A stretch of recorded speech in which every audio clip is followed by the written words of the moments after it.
Good morning everyone. आशा करते हैं कि आप सभी बहुत ही अच्छे होंगे। मैं हूं शशिकांत कुमार और आज हम लोग सॉल्व करेंगे कॉम्प्लेक्स नंबर जो कि है क्लास 11th मैथमेटिक्स का चैप्टर 4। तो इनसे सारे रिलेटेड जो कॉन्सेप्ट है उसको देखेंगे और कुछ एग्जाम्पल भी उनसे सॉल्व करेंगे। तो चलिए आज हम लोग देखते हैं इंट्रोडक्शन ऑफ कॉम्प्लेक्स नंबर। तो इस तरीक़े से जो है हम लोग अपने स्क्रीन पे आ चुके हैं और क्लास 11 का जो चैप्टर नंबर 4 है तो हम लोग देखने वाले हैं complex number and quadratic equation. तो इसको सबसे पहले हम लोग जो है इमेजिनरी नंबर को डिफ़ाइन कर लेते हैं कि इमेजिनरी नंबर क्या होता है। तो बोलते हैं कि इमेजिनरी नंबर जब हम किसी भी if the square of a number is negative then such number is called an imaginary number. अगर जो किसी नंबर का स्क्वायर जो है निगेटिव हो जाते हैं तब हम उसे क्या बोलते हैं, इमेजिनरी नंबर। जो कि हम लोग क्लास 11th में देख रहे हैं। क्लास 10 तक आपने कभी नहीं देखा कि किसी भी स्क्वायर रूट में नेगेटिव नंबर मिले हमें। तो इसके लिए हम लोग क्या देखते हैं कि जो ये नेगेटिव नंबर आते हैं -1, उसका जो वैल्यू जो है उसे हम आयोटा से डिनोट करते हैं, आई से डिनोट करते हैं, जिसको हम लोग आयोटा बोलते हैं। यहाँ से इंट्रोडक्शन होता है इमेजिनरी नंबर का। तो जब भी हम लोग किसी नंबर का स्क्वायर देखें और वो नेगेटिव में हो जाए तो हम लोग यहाँ पास इमेजिनरी नंबर आते हैं और जिसे हम लोग आई से डिनोट करते हैं। और आई का जो वैल्यू होता है वो होता है माइनस का √1। ठीक है। इसीलिए अगर जो हमें 16 का वैल्यू -16 का वैल्यू चाहिए तो हम क्या लिख सकते हैं, 16 का देखिए 4 हो जाता है और -1 का क्या हो जाता है, आई, तो 4i लिख सकते हैं। उसी तरीके से -25 है तो 25 का 5 हो गया और माइनस के लिए क्या लग गया, आई, विच इज़ आयोटा। इसे हम क्या बोलते हैं, आयोटा बोलते हैं। अब यहाँ पास देखिए पावर ऑफ आई के बारे में बात करें कि इसका क्या वैल्यू है, इसे आपको थोड़ा लर्न रखना है। जैसे यहाँ पास देखिए आई विद द पावर अगर जो 0 है तो इसका वैल्यू क्या होता है, 1 होता है। आई विद द पावर 1 है मीन्स द वैल्यू आई। और आई का स्क्वायर का वैल्यू क्या होता है, -1, आई का क्यूब -i, और आई विद द पावर 4 का वैल्यू क्या हो जाता है, 1। तो इस तरीक़े से हम डिफरेंट पावर ऑफ आईज़ का वैल्यू को, आई जो है उसका वैल्यू को हम लोग यहाँ पास लर्न रखेंगे। आई का पावर देखिए अगेन एक बार रिपीट करते हैं, 0 वैल्यू 1, आई का power 1 means value i, the square of i is -1 and the cube of i is which is equal to -i and i with the power 4 which is equal to 1, है ना। इसे आपको क्या रखना है, learn रखना है। नेक्स्ट आ जाइए और यहाँ पर हम लोग देख रहे हैं कि अगर जो है इफ़ आई का पावर n हो, जहाँ n कोई भी नेचुरल नंबर हो सकते हैं, होल नंबर हो सकते हैं, यहाँ तक कि आपको इंटीजर भी देखने के लिए मिल सकते हैं।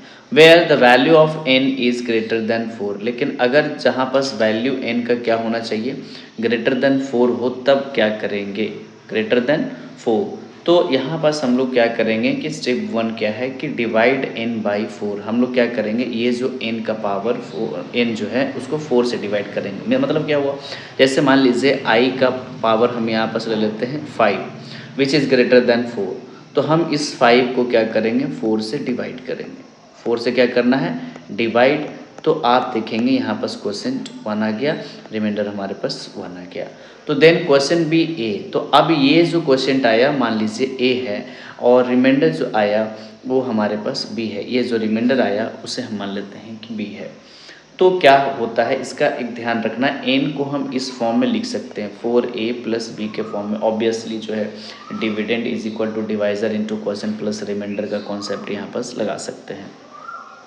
उससे क्या होगा, यहाँ पर जो वैल्यू होगा n का, ये जो वैल्यू है सॉरी b का जो वैल्यू होगा वो क्या होगा, 0 या उससे बड़ा होगा लेकिन 4 से छोटा होगा। ऑब्वियसली जब हम 4 से डिवाइड करते हैं तो रिमाइंडर जो भी आते हैं वो या तो 0 हो जाएंगे या लेस दैन 4 हो जाएंगे।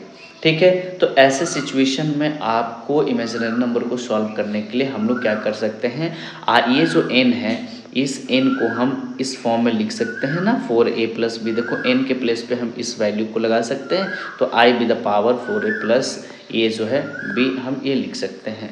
तो जैसे ही आप देखे होंगे कि अगर जो आई का पावर में कुछ भी हो, जैसे 3 या x प्लस 1 है, इसका मीन्स क्या होता है कि आई का पावर x है और मल्टीप्लाई में आई का पावर क्या है 1 है। मीन्स पावर जब एडिशन में हो तो समझ जाना है कि ये दोनों आपस प्रोडक्ट में है।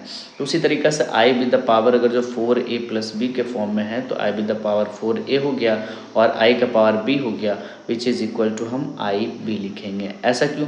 क्योंकि आई का पावर अगर जो 4 है, यहाँ पर देखिए आई विद द पावर 4 है तो इसका वैल्यू क्या हो जाता है 1, और नंबर ऑफ जितने भी 4 का मल्टीपल में आ जाए फिर भी उसका वैल्यू क्या हो जाएगा 1। तो यहाँ पर देखिए कि आई का पावर अगर जो 4 है तो इस पूरे का वैल्यू हो जाता है 1, और ये जो b है वही यहाँ पर रह जाएंगे। सीन्स यहाँ पर क्या लिखा हुआ है कि आई विद द पावर का वैल्यू क्या हो जाता है 4, दैट्स वाई, है ना, इसको इस फॉर्म में लेते हैं। आइए इसको एग्जाम्पल से समझते हैं क्योंकि थ्योरी पार्ट जो है बहुत ज़्यादा क्लियर एक बार में नहीं हो पाते हैं। तो यहाँ पर हमने कुछ एग्जाम्पल लिया है और एग्जाम्पल में आइए देखते हैं। सबसे पहला एग्जाम्पल है आई विद द पावर 17, इसको देख लेते हैं। अगर जो आई विद द पावर 17 है तो इसे हम लिख सकते हैं 4 4 जा 16 प्लस 1, डिवाइड कर दीजिए 17 को बाई 4, तो 4 4 जा 16 और प्लस 1 है यानी आई का पावर 1 है। अब इस पूरे का जो वैल्यू होता है 1 हो जाता है, तो यहाँ पर क्या बच जाएगा i with the power 1 which is equal to i. तो ये हमारा आंसर हो गया। सेकंड क्वेश्चन जो है आई विद द पावर 23 है, तो आई विद द पावर 23 को हम लोग क्या लिख सकते हैं 4 5 जा 20 प्लस 3, इस फॉर्म में लिख सकते हैं। अब इसे हम प्रोडक्ट के फॉर्म में लिखें तो आई विद द पावर 20 और आई का power 3।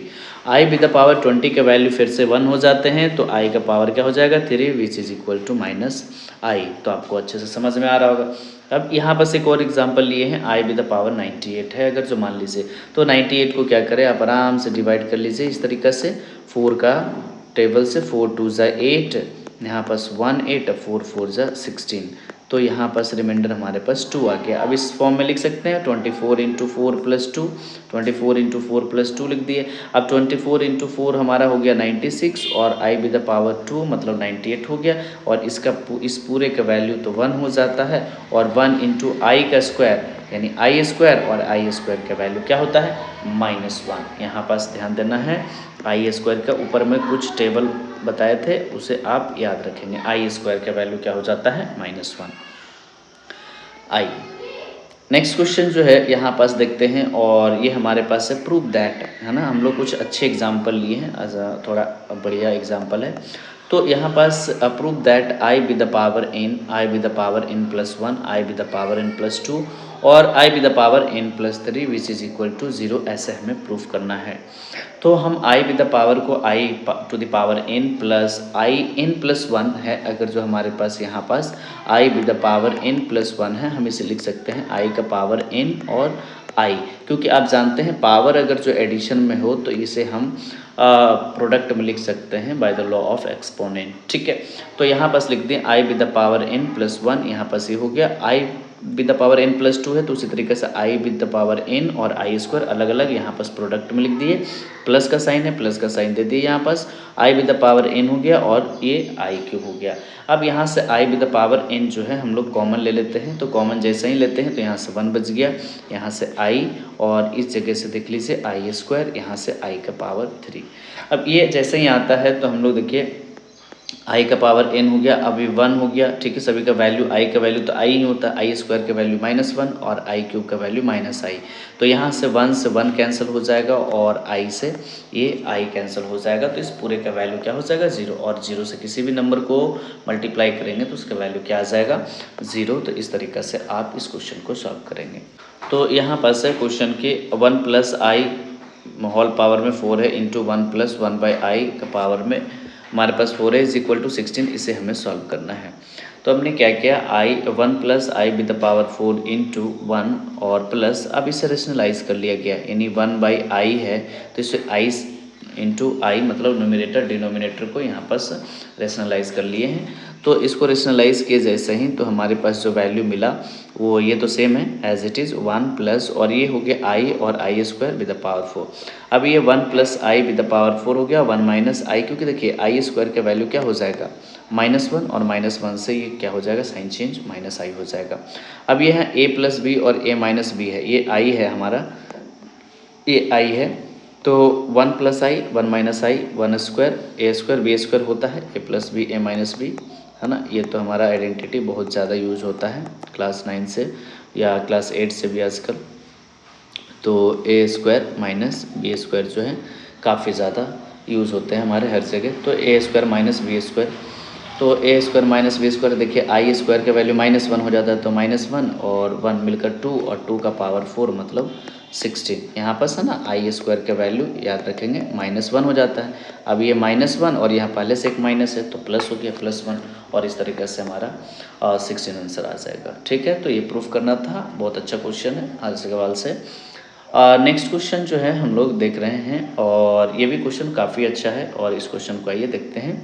So that 1 plus i square plus i with the power 4 plus dot dot i with the power 2n is 0 when n is odd and 1 when n is even. अच्छा, जब n का value odd होगा तो इसका value 0 proof करना है और जब n का वैल्यू इवन होगा तो इसका वैल्यू 1 प्रूफ करना है। तो यहाँ पास देखिए प्लस का साइन है और +1 आई स्क्वायर इस तरीके से है। तो सबसे पहले अगर जो हम लोग कॉमन रेशियो फाइंड करें इसका, ये जीपी से रिलेटेड क्वेश्चन है एक्चुअली में, तो इस पर थोड़ा स्पेशल फोकस रखना होगा। जीपी से रिलेटेड है तो जीपी में हम लोग क्या करते हैं ना, रेशियो सेम करने का कोशिश करते हैं। और रेशियो जो है यानी आर जो है, जिस तरीके से कॉमन डिफरेंस हम लोग एपी में लेते हैं ना, उसी तरीके से कॉमन रेशियो होता है जीपी में। और ये जो होता है A2/A1 यहाँ डिवाइड करते हैं, वहाँ पास हम लोग सब्ट्रैक्ट करते थे A2 माइनस A1, यहाँ पास डिवाइड करते हैं तो हमें R मिल जाएगा। जैसे मान लीजिए यहाँ पास ये A1 है, A2 है, A3 है, ये AN है। तो A2 का वैल्यू जो है ना आई स्क्वायर है और A1 का वैल्यू जो 1 है, मीन्स R का वैल्यू क्या हो जाएगा, आई स्क्वायर हो गया। अब ये जब GP में है तो जीपी का फॉर्मूला होता है सम का। जैसे अगर जो आर का जो वैल्यू है, जैसे देखिए इसका वैल्यू अगर जो देखें तो -1 है, आर का वैल्यू जो है अगर जो लेस देन 1 है तो जीपी में सम का जो फॉर्मूला होता है ना 1 minus R N divided by 1 minus R, और यहाँ पास ए इस तरीके से फॉर्मूला होता है। अब इसी फॉर्मूला का यूज़ करेंगे। जब r का वैल्यू ग्रेटर देन 1 होता है तो उसके लिए अलग फॉर्मूला हो जाता है s के लिए। a आर एन को पहले लिखते हैं -1 फिर r -1, ऐसा हम लोग इसको फाइंड करते हैं। तो सबसे पहले देखिए ये जीपी में है 1 i square i with the power 4 plus dot dot करके i with the power 2n इस जीपी, ये जीपी में है। तो यहाँ सम का फॉर्मूला लगा दिए a 1 minus R N 1 minus R, कब, जब ये r का वैल्यू क्या होगा, लेस देन 1 होगा, तब हम इस फॉर्मूले का यूज़ करते हैं। तो यहाँ पास a का वैल्यू देखिए सबसे पहले 1 है, 1 लिख दिए और हमारे पास 1 है, 1 हो गया माइनस आर एन। अब यहाँ पास आर एन का वैल्यू देखिए, यहाँ पास जैसे आर एन जो है लास्ट टर्म जो है ना एक ज़्यादा है, यानी n जो है हमारे पास एक ज़्यादा है, टू के फॉर्म में है। तो यहाँ पास हम लोग n का वैल्यू क्या लिखें, n+1, तो यहाँ n+1 आ गया। अब इसे हम सॉल्व करते हैं, सिंप्लीफाई करते हैं थोड़ा, तो सिंप्लीफाई करते हैं इसको अच्छे से। आ जाइए। अब यहाँ पास जो है 1 माइनस आई का यहाँ पास हो गया स्क्वायर, यहाँ तो स्क्वायर है और ये n+1 है। अब इससे क्या होगा कि हमारे पास जो भी पावर सम में है उसे हम प्रोडक्ट में लिखेंगे, या आई स्क्वायर का वैल्यू हमारे पास क्या हो जाएगा -1 और पावर में हो गया n+1। ठीक है, नीचे में जैसा है as it is i square का वैल्यू रख दिए तो ये +1 हो गया। अब s इज इक्वल टू 1 का पावर क्या है n+1 और डिवाइड में हमारे पास 2 है, तो ये 1/2 बाहर आ गया और यहाँ से आ गया 1, फिर ये देखिए माइनस है और ये माइनस का पावर n+1, ये हमारा जनरल फार्मूलाज आ गया। अब यहाँ पास जनरल फार्मूला आ गया तो अब हम देखते हैं कि यहाँ पास जो है अगर हम n का वैल्यू ऑड नंबर लिखते हैं, जैसे 1 3 5 इस तरीके से ओड ले लेते हैं, तो जैसे ही हम 1 लेंगे तो 1 + 1 2, ये पॉजिटिव हो जाएगा और ये नेगेटिव हो जाएगा, मतलब ये वैल्यू पूरा का पूरा क्या हो जाएगा हमारा 0। ठीक है, अब n के वैल्यू इवन लेते हैं, लाइक 2 हो गया, 4 हो गया, 6 हो गया, तो क्या होगा, ऐसा अगर जो वैल्यू लेते हैं तो 2 जैसे ही हम यहाँ पास रखेंगे तो ये 3 हो जाएंगे और ये माइनस माइनस क्या हो जाएगा plus, which is equal to क्या हो जाएगा 1, देखिए 2 और 2 से डिवाइड हो जाएगा। ठीक है, तो इस तरीक़े से जो है हम लोग प्रूफ कर चुके हैं कि अगर जो n का वैल्यू ओड रहेगा तो इस पूरे का वैल्यू 0 आ जाएगा, और n का वैल्यू अगर जो इवन होता है तो इस पूरे का वैल्यू क्या हो जाएगा 1। तो इस तरीक़े से हम इस क्वेश्चन को सॉल्व करते हैं। आइए एक और अच्छा एग्जाम्पल देखते हैं इससे रिलेटेड, बहुत ही अच्छे, ये सारे क्वेश्चन हम लोग बहुत अच्छा सेलेक्ट किए हैं, तो ये भी आपका वे भी आई है, एक अच्छा रिविज़न आप लोगों का हो जाएगा। ठीक है, तो यहाँ पास ये जो हमारा क्वेश्चन जो है हाँ, ये जो क्वेश्चन है ये भी क्वेश्चन VVI है, मतलब बहुत ही अच्छे क्वेश्चन हमने सेलेक्ट किया है सभी एग्जाम्पल के लिए। ऐसा नहीं कि आपको बहुत ही नॉर्मल क्वेश्चन देखने के लिए मिलेंगे, सब एक अच्छा क्वेश्चन है। अगर जो एग्जामिनेशन पॉइंट ऑफ व्यू से देखें तो विच इज़ वेरी गुड। तो यहाँ पास है समेशन n के वैल्यू 1 से लेकर 13 है और इसके पास कुछ ब्रैकेट में दिए हुए हैं i with the power n plus i with the power n plus 1 is equal to proof करना है -1 प्लस i, और जहाँ n जो है नेचुरल नंबर है, यहाँ जो है n का वैल्यू जो है ये क्या है, नेचुरल नंबर है। हमने यहाँ मेंशन कर दिया है n का वैल्यू क्या है, नेचुरल नंबर है। अब ये सॉल्यूशन करते हैं हम लोग, यहाँ सम का साइन देते हैं, सिग्मा का sign, n is equal to 1 से n। अब देखिए जैसे ही आप इसे लिख रहे हैं ना i का पावर n प्लस तो ये जब भी प्लस में होते हैं तो हम इसे लिख सकते हैं i with the power n into i, ये है। अब यहाँ से जैसे ही हम i का पावर n कॉमन लिए तो इसका वैल्यू तो हो गया 1, और यहाँ से देखिए i का पावर n चला जाएगा तो बचेगा क्या, i, तो हमने यहाँ पास लिख दिया इसे। अब यहाँ पास देखो 1 प्लस आई ये जो है पूरा कांस्टेंट है, इसे बाहर निकाल लीजिए i प्लस n। अब इस सम बचिएगा किसका, i का पावर n का वैल्यू कहाँ से कहाँ तक लेंगे, 1 से 13 तक लेंगे। तो इस तरीके से ये कांस्टेंट बाहर आ गया, और इसे जब वैल्यू 1 रखते हैं तो i हो जाएगा 2 3, इस तरीके से हम 13 तक वैल्यू को रख सकते हैं। मतलब ये भी पूरा का पूरा वैल्यू जो है किस में आ गया, जीपी में आ गया। जीपी में कैसे पता करते हैं, कॉमन रेशियो निकाल कर। जैसे कॉमन रेशियो देखिए a2 का i स्क्वायर है और यहाँ से i है, कटकर हो जाएगा i। उसी तरीके से हर एक प्रीवियस टर्म से डिवाइड करेंगे ना नेक्स्ट टर्म को, तो आपको i मिलेगा। अगर जो रेशियो सेम मिलने लगे तो हम समझ जाएंगे कि ये जो वैल्यू है जीपी में है।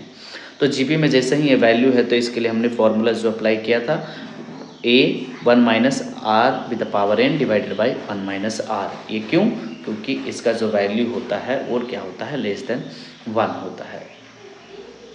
आइए अब यहाँ पास जो है हमने ये कॉमन को रखा साथ में और हमने सॉल्व किया एक एक करके जो है यहाँ पास देखिए a है तो a का वैल्यू यहाँ पास से i ले लिया हमने, फिर 1 minus I with the power 13, last term हमारा 13 है, 13 ले लिया, फिर 1 माइनस आई। अब ये कांस्टेंट है 1 है, देखिए 1 और 13।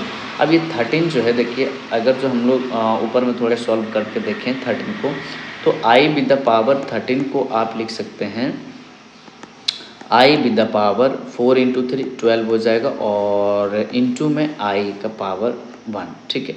तो इसका वैल्यू हो जाता है 1 इंटू आई जो है क्या हो जाएगा, i हो जाएगा। तो i हो जाएगा, पहले से माइनस है तो इसलिए यहाँ माइनस साइन है, और नीचे में 1 माइनस आई है जो कि कैंसिल आउट हो गया। तो हमारे पास बचा 1 प्लस आई और इंटू में बचा i। अब इसे हम सॉल्व कर लेते हैं, तो सॉल्व करते हैं जैसे ही, तो i को 1 से मल्टीप्लाई करते हैं, i हो जाएगा, i को i से i स्क्वायर, तो i और i स्क्वायर के वैल्यू -1, इसी को अरेंज करके लिख दीजिए। हमारा इस क्वेश्चन का सॉल्यूशन जो है बहुत अच्छे तरीके से आ गया है। आइए देखते हैं अब हमारे पास बेसिक जो है हम कॉम्प्लेक्स नंबर को देख रहे हैं।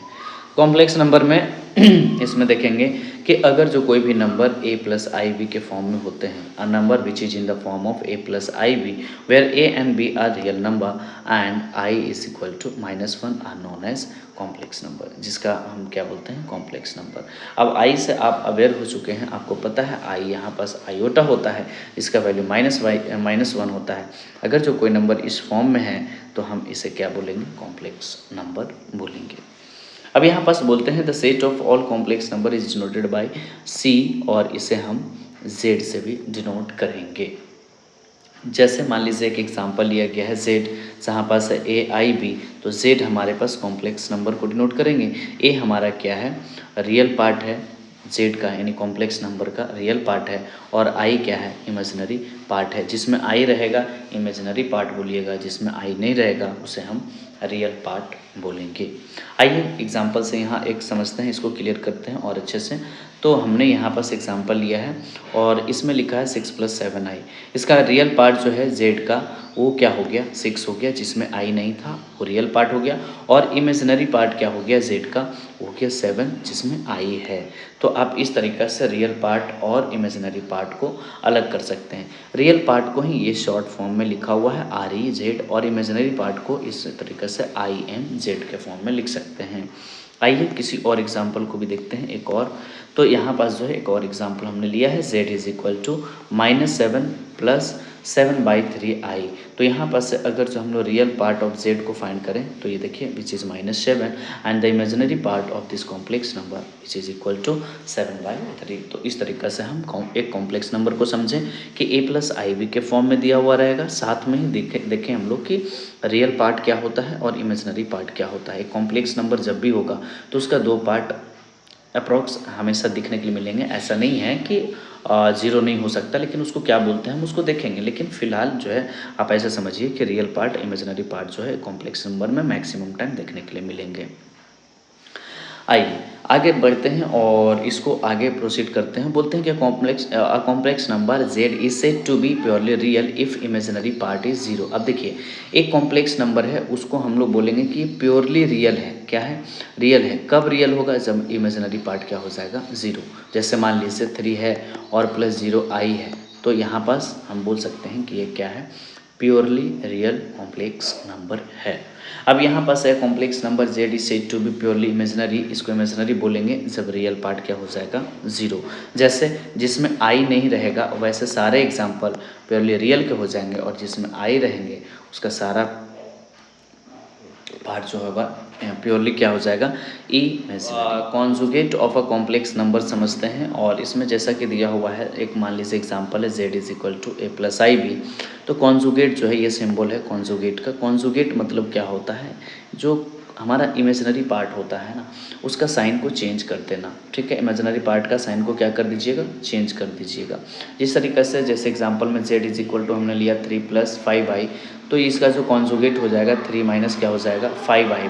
अच्छा ये क्यों होता है? देखिए जब भी हम लोग एक ये जैसे मान लीजिए कोऑर्डिनेट हम इसको कॉम्प्लेक्स नंबर को ड्रॉ करेंगे, तो जैसे मान लीजिए हमारे पास a माइनस आई भी है, तो a माइनस आई भी है। जैसे इसमें ये हमें समझ में आता है कि ये कहीं ना कहीं यहाँ पास से इसका इमेज बनेगा इस क्वाड्रेंट में, क्योंकि इस क्वाड्रेंट में x का वैल्यू पॉजिटिव होता है और y का वैल्यू क्या होता है? निगेटिव। तो ये y एक्सिस जो होता है ना इमेजिनरी पार्ट को डिनोट करता है, और ये जो x एक्सिस होता है ना वो रियल पार्ट को डिनोट करता है। तो ये जैसे मान लीजिए हमारे पास कोऑर्डिनेट है, तो हम इसको पता करते हैं कि इसका इमेज कहाँ बन रहा होगा। तो इसका इमेज जो है यहाँ कहीं बन रहा होगा, इधर इसके आसपास में इस तरीके से इमेज इसका बन रहा होगा। तो अब हम इसका कोऑर्डिनेट को लिखते हैं। अब देखिए ये जो हमारे पास क्या था? वाई एक्सिस क्या था? निगेटिव। आपका वाई एक्सिस क्या हो गया? पॉजिटिव। तो इसमें जो वैल्यू हो गया इसका क्या हो गया? पॉजिटिव हो गया। इस वजह से हम इस तरीके से जो है इसको लिखते हैं। अगर जो कहीं पास पॉजिटिव है तो इसका इमेज निगेटिव की तरफ बनेगा। तो इस तरीके से प्योरली जो हम लोग देखते हैं कॉन्जुगेट का मतलब यहाँ पास सीधा सीधा समझ लीजिए कि हम उसका इमेज को फाइंड कर रहे हैं। ठीक है, जिसमें इमेजिनरी पार्ट को हम लोग साइन को चेंज करते हैं। क्लियर है? आइए देखते हैं modulus of a complex number, next topic को। तो मॉडुलस ऑफ अ कॉम्प्लेक्स, अच्छा एक बात यहाँ पास एक और एग्जांपल ले सकते हैं। जैसे मान लीजिए z है और यहाँ पास हमने लिख दिया -5 + 2i। तो इसका मतलब ये समझ लीजिएगा कि -5 यहाँ पर जैसे ही हम लोग कॉन्जुगेट फाइंड करेंगे तो ये -5 ही रहेगा, और ये जो है सिर्फ इसका साइन हम लोग चेंज करेंगे। ठीक है, तो इस तरीके से। अब देखिए modulus of a complex number क्या होता है? मॉडुलस मतलब होता है मोड, मोड मतलब मैग्नीट्यूड फाइंड करना। तो कॉम्प्लेक्स नंबर का मैग्नीट्यूड फाइंड करेंगे हम लोग एक फार्मूला का यूज़ करेंगे a² + b² का। ठीक है, a² + b² जो है हम लोग इसका मैग्नीट्यूड फाइंड करेंगे। ठीक है, आइए देखते हैं कुछ एग्जाम्पल। अब जैसे मान लीजिए हमारे पास z is equal to 3 + 5a है, तो हम इससे मैग्नीट्यूड कैसे फाइंड करेंगे? a² मतलब 9 और b² मतलब 25 ऐड कर दीजिए। इतना आसानी से मैग्नीट्यूड फाइंड हो गया। चलिए कुछ देखते हैं अच्छे एग्जाम्पल। तो यहाँ पास पहला एग्जाम्पल जो है वो इस तरीके से है। एग्जाम्पल क्या है? z जो है z is equal to 3 + 2i with the whole square है, सारे होल स्क्वायर है, -4 -3i। यहाँ पास क्वेश्चन हमारे पास आ गया। तो इसे सॉल्व करते हैं, मैग्नीट्यूड का सिंबल देते हैं, इसे भी मैग्नीट्यूड का सिंबल दे दिए। अब पहले हमें क्या करना है, जो भी इसके पास है इसके अंदर में जो भी हमें दिख रहा है ना ब्रैकेट के अंदर में, हम पहले सिंप्लीफाई करेंगे। हम सिंप्लीफाई करके लाने का कोशिश करेंगे a + ib के फॉर्म में आ जाए, या हमें जो भी a - ib जो भी फॉर्म में आ जाए, लेकिन हम इस सिंपल फॉर्म में लाने का कोशिश करेंगे। तो इसको सिंपल फॉर्म में लाने के लिए हम लोग क्या करते हैं, a + b का whole square, a² + b² + 2ab के फॉर्म में लगा दिए, और डिनोमिनेटर में एज इट इज़ हमने लिख दिया। तो यहाँ पास आ गया 9 माइनस 4 प्लस 12 है ना, इसको सिंपल मल्टीप्लाई कर दिए तो हमें ये मिला। मोड का सिंबल लगाते हुए चले आगे बढ़े। 9 में से -4 को किए 5 आ गया, यहाँ 12 आ गया इस तरीके से। अब हम क्या करेंगे नेक्स्ट स्टेप में, जैसे ही हम देखें यहाँ डिनोमिनेटर में नेगेटिव साइन के साथ में कॉम्प्लेक्स नंबर है, रेशनलाइज कर देंगे पॉजिटिव, जैसे कि हम लोग क्लास 9th में सीखे हैं सेम टू सेम उसी तरीके से रेशनलाइज करेंगे। रेशनलाइज करके हम लोग क्या करेंगे, एक एक को मल्टीप्लाई, जैसे 5 को 4 से 20, यहाँ से ये भी पता चल जाएगा आपको कि कॉम्प्लेक्स नंबर को मल्टीप्लाई करते कैसे हैं। तो 5 4 जा क्या हो गया 20, 5 3 जा 15 आई हो गया। अब उसी तरीके से 12 4 जा 48 आई हो गया, 12 3 जा 36। अब देखिए आई और आई मिलकर क्या हो गया आई स्क्वायर। ये इंपॉर्टेंट बात ध्यान में रखना है। यहाँ हो गया 20 लिख दिए हैं, यहाँ पर देखो 36 आई स्क्वायर -36 हो जाएगा, तो -36 और 15 और 48 मिलकर क्या हो गया 63। डिनोमिनेटर में एज इट इज़ हम लोग जो है सॉल्व करके लिखते हैं। ऐसा क्यों हुआ, क्योंकि ये तो 16 है और माइनस है और आई स्क्वायर का वैल्यू -1 होता है, तो ये क्या हो जाएगा प्लस हो जाएगा, प्लस होने की वजह से ये 25 हो जाएगा। अब हम लोग जो है अलग अलग इसको सॉल्व करके लिख दिए, जैसे -16/25 ये। अब हमारा ये आ गया a + IB के फॉर्म में। अब यहाँ पास जो है दोनों का स्क्वायर करेंगे तो 16 का स्क्वायर 256, 25 का स्क्वायर 625। अब 63 का 2 बार मल्टीप्लाई करेंगे, इस तरीके से जो है हम लोग 256 और 369 को ऐड कर दिया, 425/625 हो गया। अब जब हम इसे स्क्वायर रूट फाइंड करेंगे तो 65/25 आएगा विच इज़ इक्वल टू 13/5। तो ये हमारा आंसर आ जाएगा। इस तरीके से आप जो है अच्छे से आराम से सॉल्व करेंगे। आइए देखते हैं नेक्स्ट क्वेश्चन। और नेक्स्ट क्वेश्चन है क्या, equality of a complex number. Equality का बात करें, इक्वल। मान लीजिए दो कॉम्प्लेक्स नंबर है Z1 और Z2 which is in the form of A1 + B1i और A2 + B2i के फॉर्म में है। तो ये दोनों कॉम्प्लेक्स नंबर आपस में इक्वल होंगे। कब होंगे, जब रियल पार्ट भी आपस में इक्वल होगा और इमेजिनरी पार्ट भी आपस में क्या होगा इक्वल होगा, तभी हम दो बोलेंगे कॉम्प्लेक्स नंबर आपस में इक्वल होता है। आइए इससे एक बहुत ही अच्छा एग्जाम्पल सॉल्व करते हैं। इससे रिलेटेड देखिए एक एग्जांपल, बहुत ही अच्छे लेवल का एग्जांपल हमने लिया है। और इफ़ बोला है कि 1 - i और 1 + i विद द पावर 100 है और which is equal to a + i भी है, तो find the value of a। अब अगर जो इसके इक्वल में ये है तो a जो है रियल पार्ट के इक्वल होगा और इमेजिनरी पार्ट इमेजिनरी। तो पहले तो हमें काम ये करना होगा कि इसे सिंप्लीफाई करके हम किसी तरीक़ा से लेकर आएंगे a + iv के फॉर्म में। तो चलिए सिंप्लीफाई करते हैं। सिंप्लीफाई करने के लिए आप जो है 100 का कोई भी फॉर्मूला तब जानते नहीं हो, आप क्या करो रेशनलाइज। यहाँ पास प्लस है नेगेटिव साइन के साथ में रेशनलाइज किया, इसका होल स्क्वायर हो गया और इसका a² - b² के फॉर्म में आ गया। जैसे ही इसका होल स्क्वायर आ गया a - b का होल स्क्वायर, तो a² b² - 2ab लिख दिया हमने। और ये 1 का स्क्वायर 1 हो गया और देखिए i² का वैल्यू क्या होता है -1 और ये पहले से माइनस होकर प्लस हो गया। तो अब यहाँ पास हो गया 1, i² का वैल्यू -1 - 2i। इस तरीके से हमें विद द पावर 100 लेकर चलना है। तो यहाँ पास आप देखो आगे की तरफ आगे बढ़ेंगे और यहाँ पास जो है हम लोग सॉल्व करते हैं। तो यहाँ पास देखो 1 और 1 मिलकर कैंसिल हो गया, ये दोनों जैसे ही कैंसिल आउट हो गया तो हमारे पास बचा -2i और 2। तो 2 से 2 कैंसिल हो गया, -i विद द पावर 100। अब देखो माइनस है और पावर में इवन नंबर है तो ये माइनस प्लस हो जाता है, ठीक है।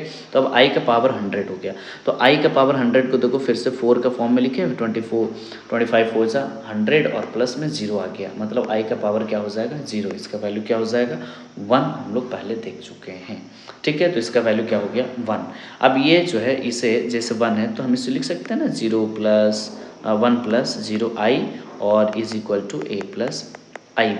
अब देखिए रियल पार्ट जो है रियल का इक्वल होता है, इमेजिनरी पार्ट इमेजिनरी का इक्वल होता है। तो रियल पार्ट का वैल्यू 1 और इमेजिनरी पार्ट का वैल्यू 0 जो है। इस तरीके से हमारा आंसर, इसका बहुत ही अच्छा क्वेश्चन है ये, बहुत ही अच्छे क्वेश्चन हमने लिया है एग्जाम्पल के लिए भी। तो आप अच्छे से एक बार रिकॉल करेंगे, कोई हार्ड नहीं, कॉम्प्लेक्स नंबर आसानी से आपको समझ में आएगा। आ जाइए नेक्स्ट टॉपिक जो है हम लोग देखते हैं sum and difference of a complex number. Sum and difference of a complex number में क्या है, मान लीजिए दो हमारे पास कॉम्प्लेक्स नंबर है, हमने सम करना है, क्या कर लेना है, दोनों को लिख लिया हमने, रियल पार्ट को साथ में करना है, इमेजिनरी जैसे आप वेरिएबल को करते थे ना स्टार्टिंग में, बस यहाँ बस इमेजिनरी को एक साथ रखना है, रियल को एक साथ रखना है। ये हमारा रियल पार्ट हो गया दोनों का और ये हमारा इमेजिनरी पार्ट हो गया। ऐसे करके आप सम करेंगे। डिफरेंस क्या होगा, डिफरेंस भी same to same, real part का डिफरेंस करेंगे, इमेजिनरी पार्ट का डिफरेंस करेंगे, आसानी से आप इसको सॉल्व करेंगे। अब properties of addition of a complex number, addition के बेसिस पे इसका क्या प्रॉपर्टीज़ बनते हैं, तो बोलते हैं कि अगर जो दो कॉम्प्लेक्स नंबर को कभी भी ऐड करेंगे तो हमेशा क्या होगा, कॉम्प्लेक्स नंबर होगा। ठीक है, दो कॉम्प्लेक्स नंबर को ऐड करेंगे तो ये क्या हो जाएगा, हमेशा कॉम्प्लेक्स नंबर होगा। ये कॉम्यूटेटिव लॉ, एसोसिएटिव लॉ को फॉलो करता है। और इसमें याद ये रखना है यहाँ पास कि एडिटिव आइडेंटिटी जो होता है, एडिटिव आइडेंटिटी जो होता है ये ज़ीरो होता है, और एडिटिव इन्वर्स जो होता है किसी भी कॉम्प्लेक्स नंबर का उसका नेगेटिव होता है। ठीक है, तो आप इस तरीक़े से एडिटिव आइडेंटिटी और एडिटिव इन्वर्स को याद रखेंगे।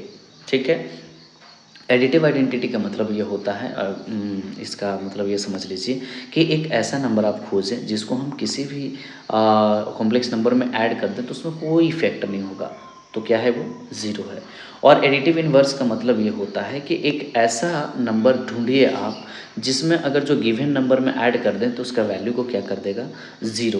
तो इस वजह से हम निगेटिव को लेकर चलते हैं। ठीक है, तो आप इस तरीके से इसको समझें। इसका मतलब किसी में ऐड करें तो कोई इफेक्ट नहीं होगा, इसका मीन्स क्या, अगर जो किसी में ऐड कर दे तो उसका पूरा वैल्यू को ज़ीरो कर दे। तो ये हो गया हमारा एडिटिव इन्वर्स और एडिटिव आइडेंटिटी। आइए देखते हैं multiplication of a complex number. तो multiplication of a complex number में वही सेम चीज़ें हैं एडिशन के जैसा ही, कि दो कॉम्प्लेक्स नंबर का प्रोडक्ट हमेशा कॉम्प्लेक्स नंबर ही होता है। कॉम्यूटेटिव लो, एसोसिएटिव लो को है ना फॉलो करते हैं। और मल्टीप्लिकेटिव इन्वर्स यहाँ पर हमारा क्या हो जाता है, मल्टीप्लिकेटिव इन्वर्स, है ना ये, और मल्टीप्लिकेटिव आइडेंटिटी और मल्टीप्लिकेटिव इन्वर्स। तो यहाँ इन्वर्स लिखा गया है, ये एक्चुअली में होना चाहिए था आइडेंटिटी, मल्टीप्लिकेटिव आइडेंटिटी। फिर से वही बात है कि मल्टीप्लिकेटिव आइडेंटिटी का मतलब क्या हो जाएगा, मतलब एक ऐसा नंबर ढूंढे जिसको मल्टीप्लाई करने से जो कॉम्प्लेक्स नंबर हमारा गिवन होगा उसमें कोई इफेक्ट नहीं पड़ेगा, तो वो क्या होगा, वन। क्योंकि वन से किसी भी नंबर को मल्टीप्लाई कर दें तो उस गिवन नंबर में कोई भी चेंजेस नहीं होते हैं। और मल्टीप्लिकेटिव इन्वर्स का मतलब क्या होता है कि गिवन नंबर में, जो भी गिवन नंबर है उसमें एक ऐसा नंबर ढूंढिए जिसको अगर जो मल्टीप्लाई कर दें तो हमारा जो वैल्यू होगा वो क्या आ जाएगा, वन।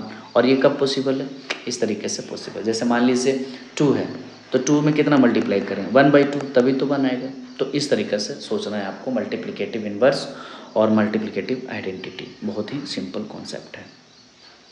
आज ये डिस्ट्रीब्यूटिव लो उसी तरीके से डिस्ट्रीब्यूटिव, जैसे मान लीजिए Z1 under bracket Z2 plus Z3 है, मल्टीप्लाई कर दीजिए Z1 Z2 और Z1 Z3 के बराबर होगा। इससे आप एग्जाम्पल कोई भी एक रैंडम एग्जाम्पल लेकर चेक कीजिए खुद से, क्योंकि अब आप मल्टीप्लाई करने सीख गए हैं। आइए देखते हैं polar presentation of a complex number. तो हमने है ये आपको सीखना है और आप ये जानें तो ज़्यादा अच्छा है, क्योंकि आने वाला टाइम पे आपको काम देगा। तो यहाँ पर जैसे मान लीजिए डिस्ट्रीब्यूटिव लो देख लिए, पोलर प्रेजेंटेशन देख लिए, तो इसमें सबसे पहले जो है बेसिक चीज़ें देखना है। जैसे ट्रिग्नोमेट्री में भी हमने देखा है कि जैसे फर्स्ट क्वाड्रेंट है तो ये दोनों पॉजिटिव होते हैं, इसमें एक नेगेटिव एक पॉजिटिव होता है, और ये दोनों नेगेटिव, और ये ऐसे समझ लीजिए एक्स जो है रियल पार्ट को डिनोट करता है और वाई जो है इमेजिनरी पार्ट को डिनोट करता है। ठीक है, और हर एक कॉम्प्लेक्स नंबर को हम लोग जो है इस तरीके से डिनोट किया जा सकता है, कोऑर्डिनेट बनाया जा सकता है, उसको रिप्रेजेंट किया जा सकता है उसको कोऑर्डिनेट को। ठीक है, तो यहाँ पास फिगर 2 में यहाँ दिखाया गया है कि मान लीजिए ये हमारे पास ये जो है कॉम्प्लेक्स नंबर में ये थीटा लिया हो गया है, और ये जो इस पूरा लेंथ है उसको आर लिए हैं, है ना। और ये जो वैल्यू है ओपी है, जहाँ पास एम पी का डिस्टेंस जो है वाई है और ओ एम का डिस्टेंस है एक्स है। इस तरीके से नॉर्मल हमने एक राइट एंगल ट्रायंगल बनाने का यहाँ कोशिश किया है। ठीक है, तो ये राइट एंगल ट्रायंगल है। अब इस ट्रायंगल में बात करें, अच्छे से देखें हम इसे, तो साइन थीटा वैल्यू फाइंड करते हैं तो पी बाई एच होता है ऑब्वियसली। तो थीटा के अकॉर्डिंग पी वाई हो गया और एच जो है हमारा आर हो गया। तो यहाँ से जैसे ही वाई का वैल्यू फाइंड करेंगे ना तो हमें आर साइन थीटा मिलता है। उसी तरीक़े से अगर जो कॉस थीटा का वैल्यू हम निकालते हैं तो बी बाई एच होता है, which is equal to x y r. P का वैल्यू एक्स है, इसका आर है, तो यहाँ पास एक्स का वैल्यू क्या हो जाता है, आर कॉस थीटा हो जाता है। तो जब हम इसे कॉम्प्लेक्स नंबर में डिनोट करते हैं, इसी को हम रिप्रेजेंट कर देंगे कॉम्प्लेक्स नंबर में, तो क्या हो जाएगा, देखिए कॉम्प्लेक्स नंबर जो है सिंपल सा a प्लस आई बी यानी x प्लस आई वाई के फॉर्म में होता है। अब x का वैल्यू आर कॉस थीटा हो गया, y का value I R sine theta हो गया। r को अगर जो कॉमन ले लिए तो कॉस थीटा साइन थीटा, यही पोलर फॉर्म है। बहुत ही आसान है, बहुत ही अच्छे से समझिए इसको एकदम आराम से। z का वैल्यू क्या हो गया, r, और ये क्या हो गया, कॉस थीटा प्लस आई साइन थीटा।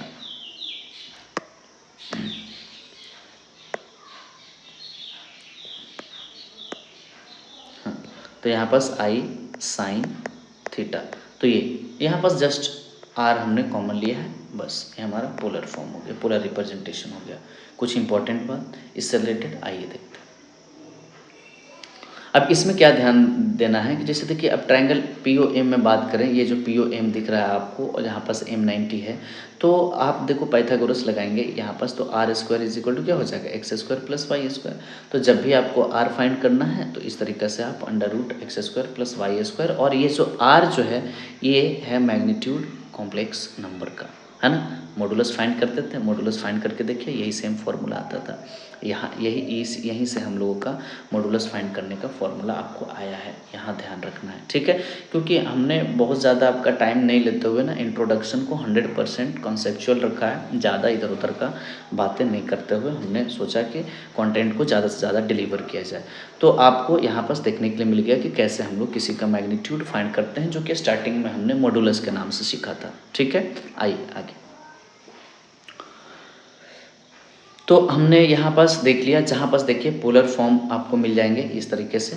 अच्छा देखिए आर्ग्यूमेंट कैसे फाइंड करते हैं, आर्ग्यूमेंट, है ना। तो आर्ग्यूमेंट जैसे tan थीटा, इसी ट्रायंगल में देखो आप अगर जो इस थीटा का वैल्यू फाइंड करते हो आप, तो क्या हो जाएगा, tan theta is equal to क्या हो जाएगा, वाई बाई एक्स हो जाएगा, और वाई बाई एक्स हो जाएगा तो वाई हमारा क्या है, इमेजिनरी है, और ये क्या है, रियल है। और ये हमेशा एक बात ध्यान में रखना है, इसको हमें मॉडुलस में रखना है, क्या रखना है, मॉडुलस में, ठीक है। तो इसमें हम लोग आगे बढ़ते हैं और देखते हैं नेक्स्ट क्वेश्चन को। आइए, अब ये है convert the complex number this into polar form में, ठीक है।